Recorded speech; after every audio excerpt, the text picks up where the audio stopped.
Isang malakas pong palakpak para sa ating Panginoon. Hallelujah. Bagamat signal number 2 po tayo dito sa Tarlac, pero hindi po tayo kayang pigilan ng bagyo na magpuri sa ating Panginoon kahit na yung ating place of worship ay tumutulo at nababasa tayo at naghanap lang ng mga lugar na walang tulo para mailagay yung ating mga instrumento para makapagpatuloy na sumamba po sa ating pong Panginoon. Muli po tayong tumayo at babasahin po yung ating pong teksto sa aklat ng 1 John chapter 3 verses 1 up to 3. Babasahin ko po sa magandang balita Biblia. Tingnan ninyo kung gaano kalaki ang pag-ibig sa atin ng Ama. Tinatawag tayong mga anak ng Diyos at iyon nga ang totoo. Ang dahilan kung bakit hindi tayo nakikilala ng mga makasanlibutan ay hindi nila kinikilala ang Diyos. Mga minamahal, mga anak na tayo ng Diyos ngayon, ngunit hindi pa nahahayag ang magiging kalagayan natin. Ngunit alam natin sa pagdating ni Kristo, tayo'y magiging katulad niya sapagkat makikita natin kung sino talaga siya. Kaya't ang sinumang may ganitong pag-asa kay Kristo ay nagsisikap na maging malinis tulad niyang malinis. Pagpalain ng Panginoon ang kanyang masalita na atin pong nabasa. Maaari na po kayong umupo. Mula po sa talatang ito na atin pong binasa, ang paksa po ng mensahe ng Panginoon na akin pong dadalhin sa inyo ay living as God's children. Mamuhay bilang mga anak ng Diyos.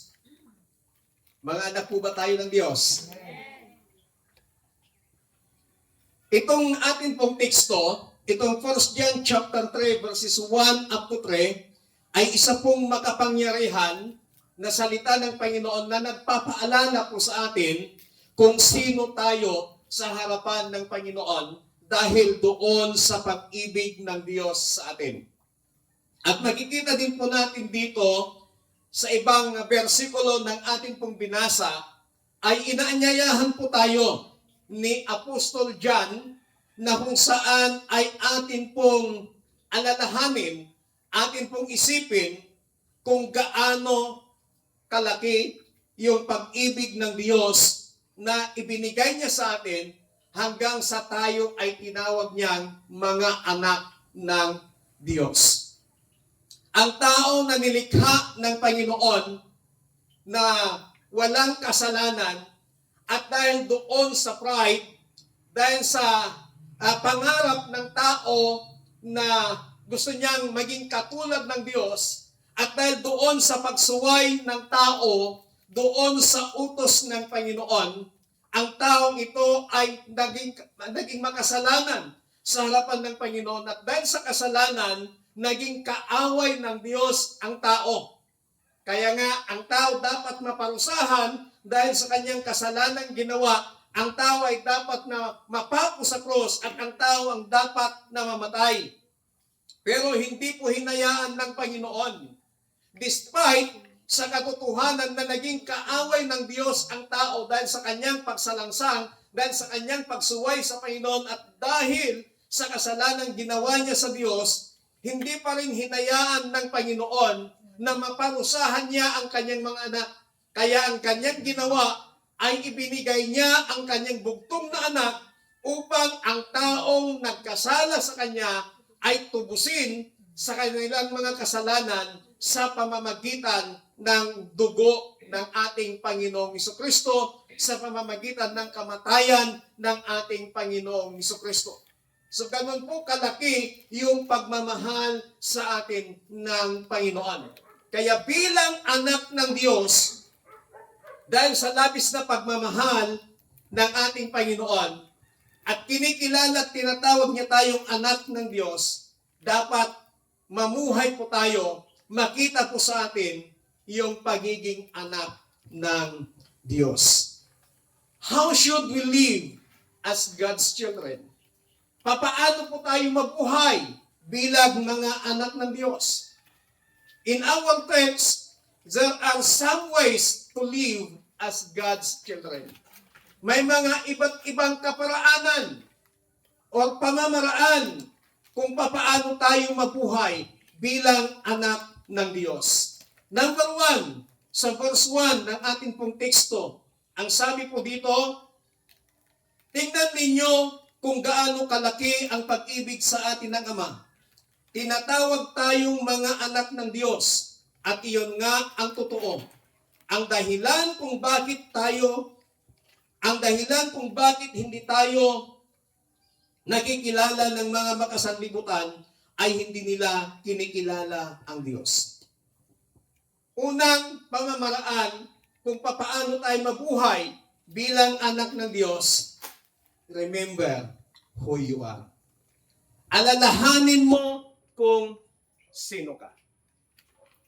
Dapat nating isipin, dapat nating alalahanin kung sino tayo sa harapan ng Panginoon. Napakaliwanag po ang sinasabi ng salita ng Panginoon that we are deeply loved by God. Tayo ay labis na minamahal ng ating Panginoon. Ipinakita sa atin ng Diyos yung kanyang amazing love. At ang pagmamahal na ito ay napaka-generous. Ang pagmamahal na ito ng ating Panginoon ay napakalaki na hanggang sa tayo ay tinawag niyang mga anak. At dahil lamang sa pagmamahal ng Diyos na yan, dahil sa labis na pagmamahal ng Diyos, nagawa niyang ibinigay ang kanyang bugtong na anak, ang kanyang kaisa-isang anak, upang ikaw at ako ay kanyang tubusin doon sa kamatayan, doon sa kapahamakan dahil sa kasalanang ginawa ng tao. But thank be to God because of that love na ibinigay ng Diyos sa atin. Pinili pa rin niya tayo na maging Kanya. Hindi po natin pinili ang Diyos, but God chose us. Hindi natin tinawag ang Diyos, but God called us. Kaya napakasaya at napakasarap isipin kung sino ka nga ba sa harapan ng Panginoon. You are deeply loved by God. Ikaw ay labis na minamahal ng Panginoon. Kapag naalala po natin o nakakaranas tayo na parang wala tayong silbi, parang we are worthless, walang katiyakan sa ating mabuhay, tandaan po natin na ikaw ay labis na minamahal ng Panginoon. Amen. Kung pakiramdam mo walang nagpapahalaga sa iyo, pakiramdam mo wala kang silbi sa buhay dahil itinatakwil ka, walang nagpapahalaga sa iyo, pero kapatid, isipin mo ang sinabi ng Panginoon, ikaw ay labis na minamahal at ikaw ay labis na pinapahalagahan ng Panginoon hanggang sa ikaw ay kanyang tinawag na anak ng Diyos. Palakpakan nga po natin ang Panginoon. Our identity is not based on our achievements. Our identity is not based on our failures. Our identity is not based on the world's opinion, but our identity is based on God's word.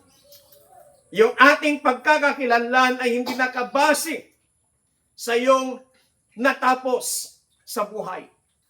Ang iyong pagkakakilanlan ay hindi nakabase dahil ang dami mong kapalpakang ginawa sa iyong buhay.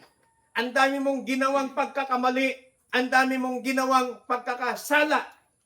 Ang iyong pagkakakilanlan ay hindi nakabase doon sa opinyon ng ibang tao, doon sa sinasabi ng ibang tao tungkol sa iyo, pero ang iyong pagkakakilanlan ay nakabase sa salita ng Panginoon na tinawag kanyang anak ng Diyos. Amen. Minsan kasi ang tingin ng tao, ang iniisip natin, yung sinasabi ng ibang tao. Kapatid, huwag mong isipin kung anong sinasabi ng tao tungkol sa iyo. Kasi kahit gumawa ka ng tama, gumawa ka ng maganda, gumawa ka ng mabuti, gumawa ka ng mali, parehong may masasabi sa iyo ang tao. Pero kung yun ang iisipin mo, yung laging sinasabi ng tao, kapatid, ang tingin mo sa sarili mo, parang hindi ka makaka-move on. Ang tingin mo sa sarili mo, lagi kang palpak dahil lagi mong iniisip, kung gagawin mo ito, may masabi ang tao, baka magkamali ako. Kapatid, ang isipin mo, ang iyong pagkakakilanlan ay nakabase sa salita ng Panginoon na tinawag kanyang anak. Pangalawa na makikita po natin, we are accepted as children of God. Hindi ka lamang tinawag na anak ng Diyos, pero tinanggap kanyang anak ng Diyos. Marami kasing mga magulang, tinatawag nilang anak yung isang tao, pero hindi nila kayang tanggapin bilang anak. Pero ang Diyos, hindi lamang niya tayo tinawag na anak, but tinanggap pa niya tayo. We are accepted as child of God. So it is a special honor to us na tinanggap niya tayong anak ng Panginoon. At ang pagkakatawag sa atin ng Panginoon ay ito yung hindi nakikita at hindi nauunawaan ng mga taong hindi nakakakilala sa Diyos.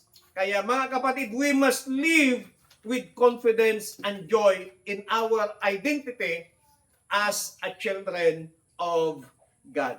So we must find our identity. We must find our worth, yung ating kahalagahan sa pamamagitan ng pag-ibig ng Diyos.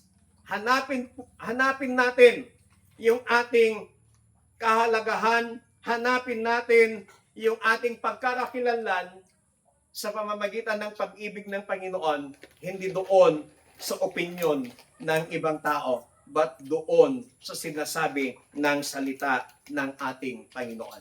So unang-una, para tayo po ay makapamuhay bilang isang anak ng Diyos, kailangan alalahanin mo kung ano ang iyong kalagayan, kung ano yung pagkakakilanlan mo sa harapan ng Panginoon. Yung ating pagkakakilanlan, you are a children of God. Pangalawa, you are accepted as a children of God. Pangalawang daan, para tayo ay makapamuhay bilang anak ng Diyos. Sa verse 2, ang sabi po dito, mga minamahal, mga anak na tayo ng Diyos ngayon, ngunit hindi pa nahahayag ang magiging kalagayan natin. Ngunit alam natin sa pagdating ni Kristo, tayo'y magiging katulad niya sapagkat makikita natin kung sino talaga siya. Live with hope for the future. Mamuhay tayo ng may pag-asa para sa hinaharap. Sino na pong nawawalan ng pag-asa dito? Ang sinasabi ng Biblia, mamuhay tayo ng may pag-asa para sa hinaharap. Napakaliwanag po dito ang sinasabi ng salita ng Panginoon, the mystery of what we will be. Hindi man binanggit ng Panginoon dito kung ano yung ating magiging kalalagayan, but kinakailangan magkaroon tayo ng pag-asa na in the future, dahil sa pag-ibig ng Panginoon, magiging maganda, magiging maayos ang ating kalalagayan. The fullness of our future glory is still a mystery. Ang salita ng Panginoon sa 2 Corinthians chapter 5 verses 1 to 4 remind us that our current state is temporary and incomplete.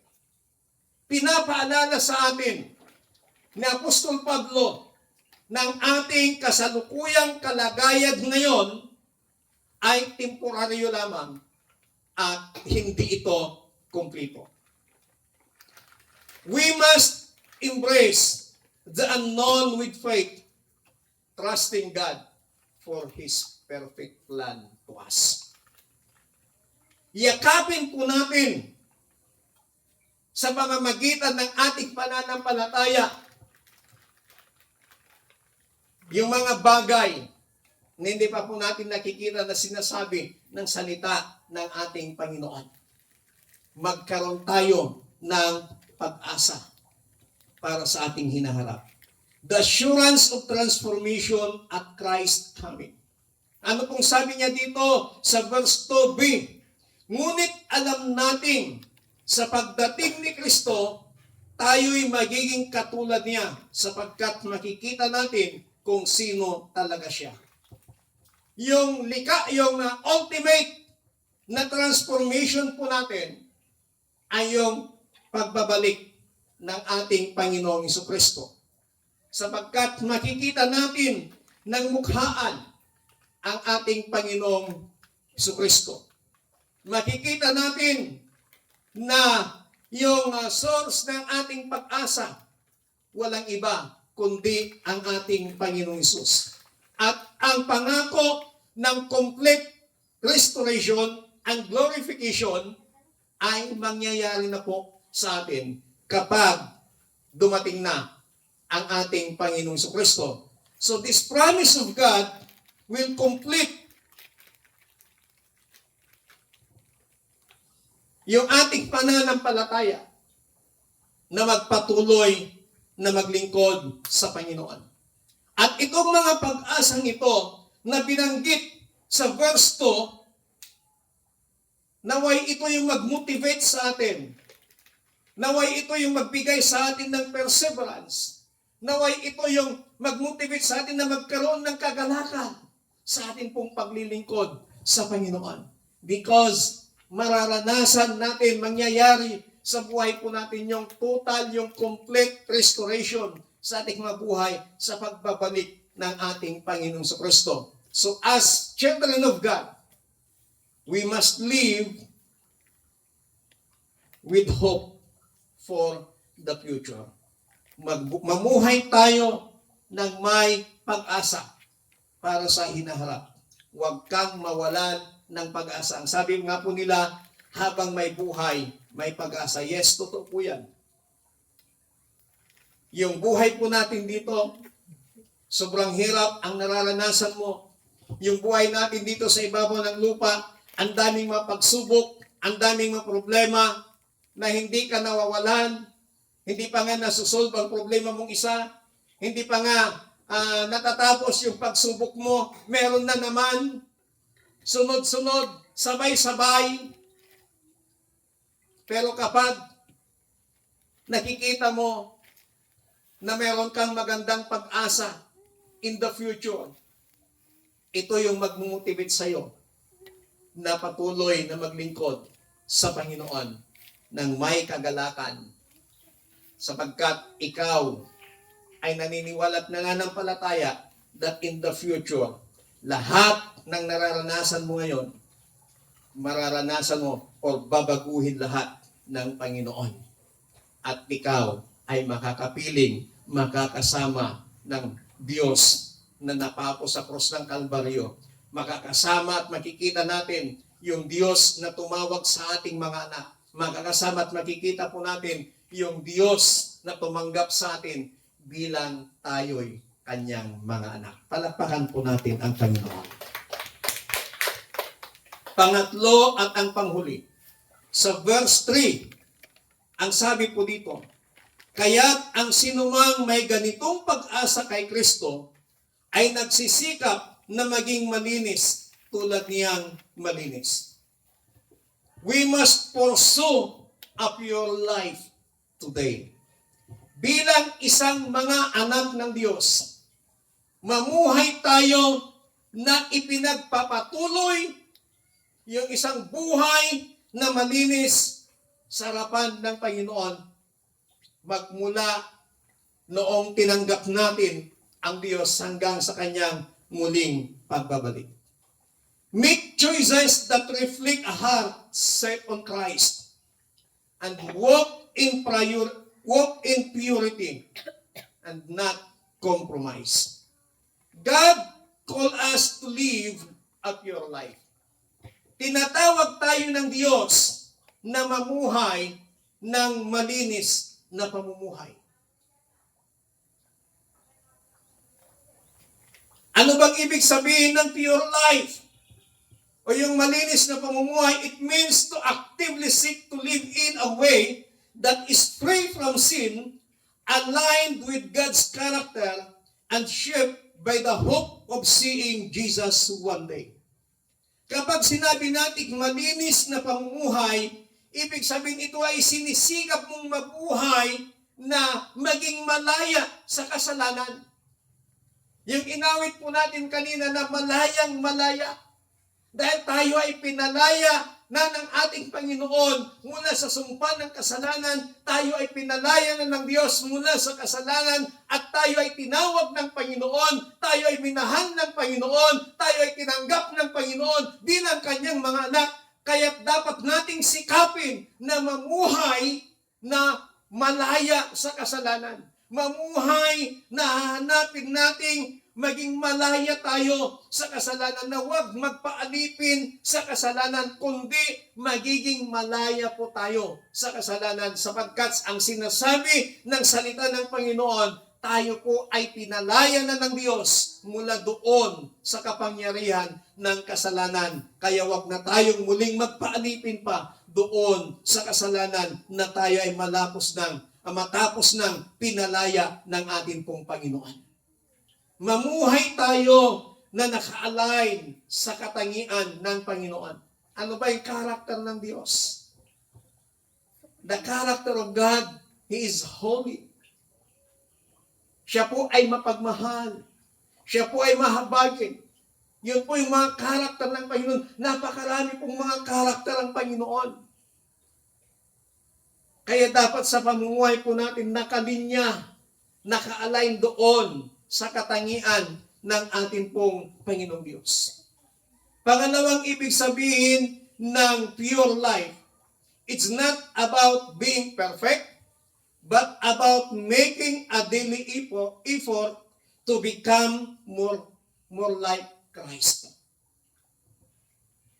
Ang mamuhay daw ng may kalinisan ay hindi ito yung pagiging perfecto, but ginagawa mo ang lahat ng makakaya mo para maging katulad ka ni Kristo. Hindi maging katulad ka na parang Diyos, kundi maging katulad ka sa pamamagitan ng kabanalan ng ating Panginoong Jesucristo. We must take a responsibility for our spiritual growth. Responsibilidad po natin yung ating paglago spiritual. Kaya ang sinasabi po na we must live a pure life, it involves repentance, it involves avoiding sin, at it involves choosing holiness in our daily life. Yung meron kang ginagawa, humihingi ka ng patawad sa Panginoon, yung kasalanang inihingi mo na ng tawad sa Diyos, yung kasalanang pinatawad ka na ng Panginoon, ay sinisikap mong huwag nang balikan muli. At mas pinipili mong mamuhay ng may kabanalan sa harapan ng Panginoon sa bawat araw ng ating pamumuhay. Purity is not defined by the world, but by God's character. Ang kalinisan na pamumuhay o ang kabanalan ay hindi sa pamamagitan ng sinasabi ng mundo, but sa pamamagitan ng katangian ng ating Panginoon.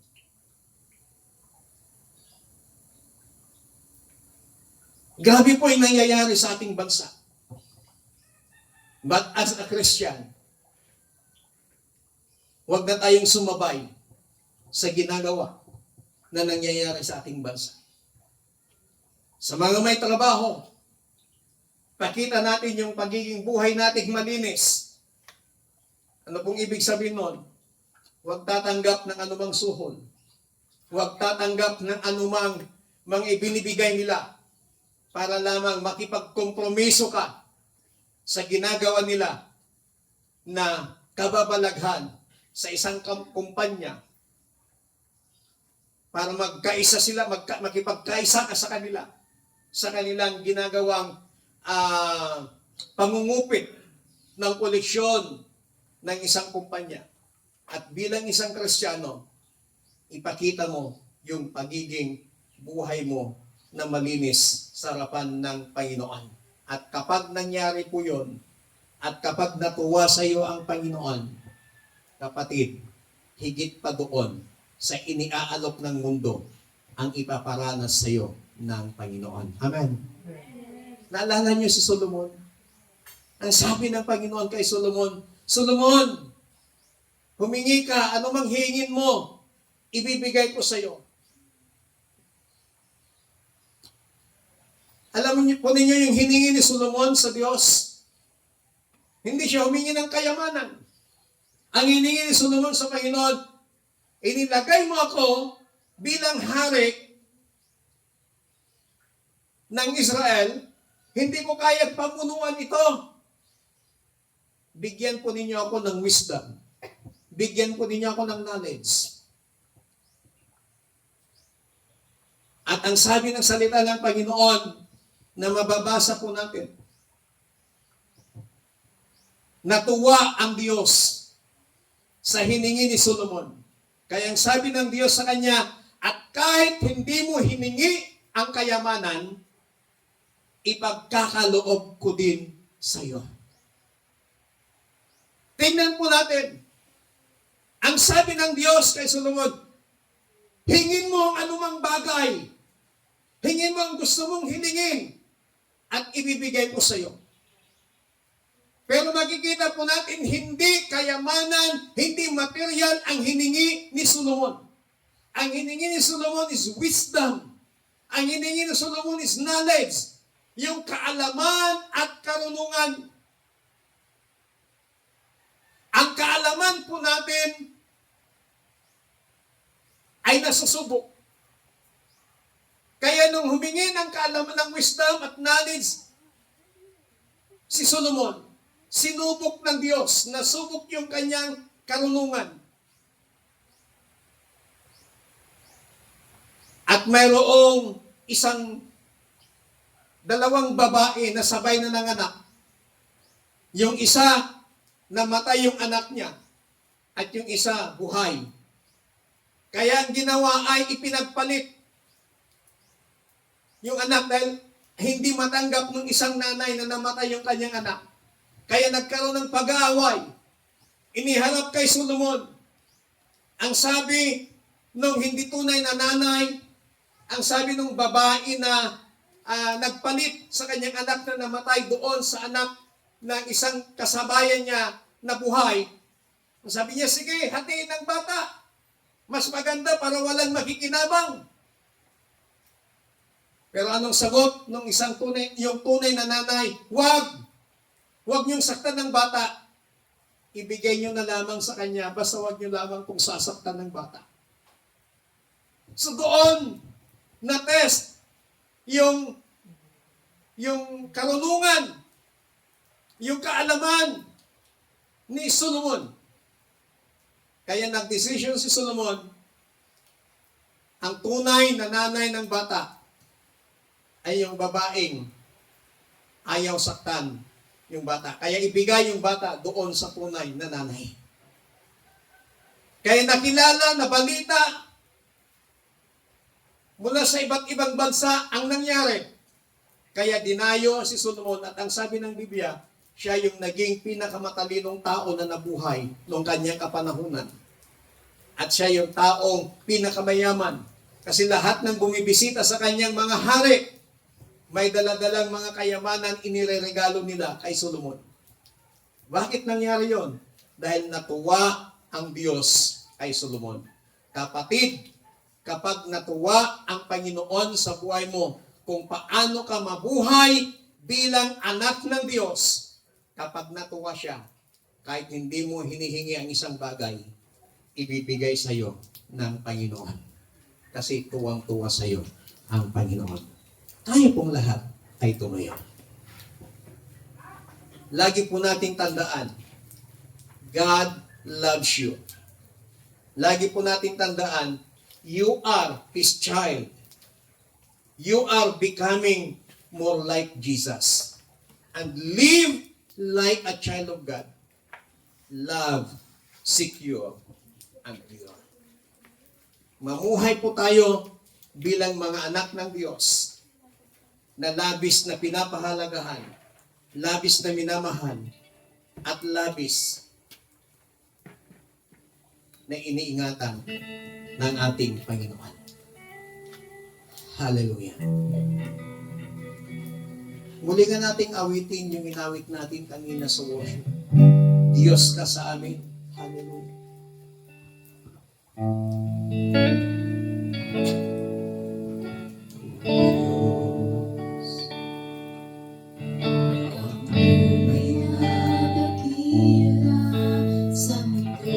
Yes, Lord. Hallelujah.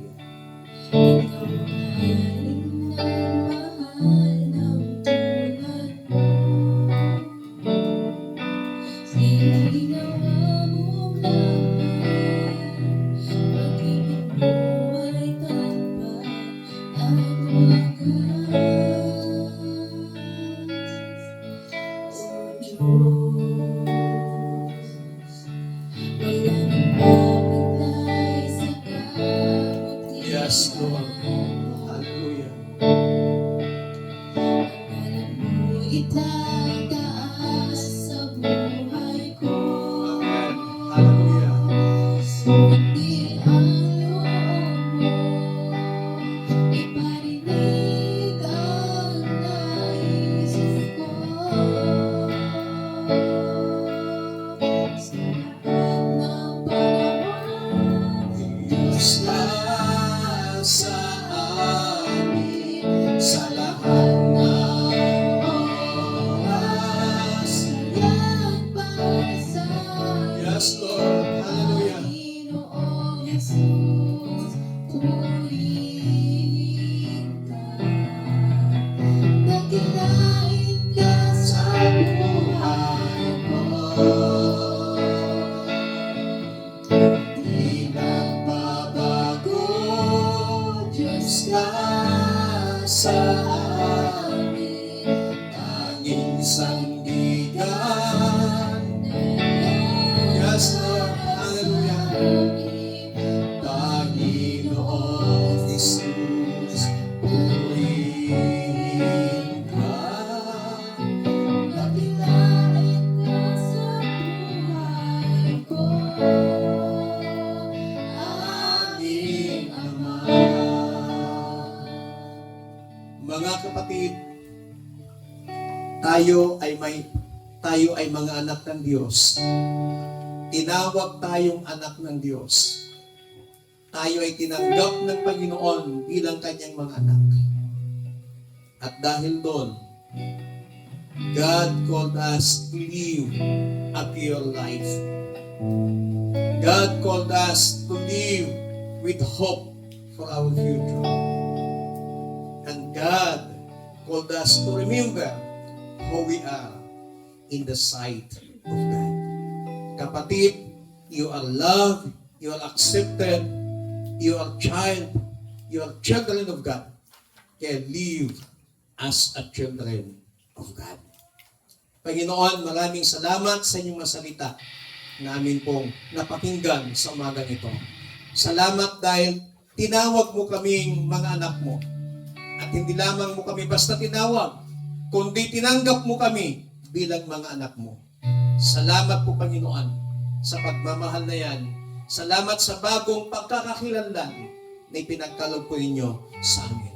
Ang banal na Espiritu, tulungan mo kami na mamuhay o makapamuhay bilang isang anak ng Diyos. Tulungan mo kaming mabuhay ng may kapanalan sa inyong harapan. Salamat ng marami. In Jesus Christ, mighty name we pray. Amen. Palakpakan natin ng malakas ang Panginoon.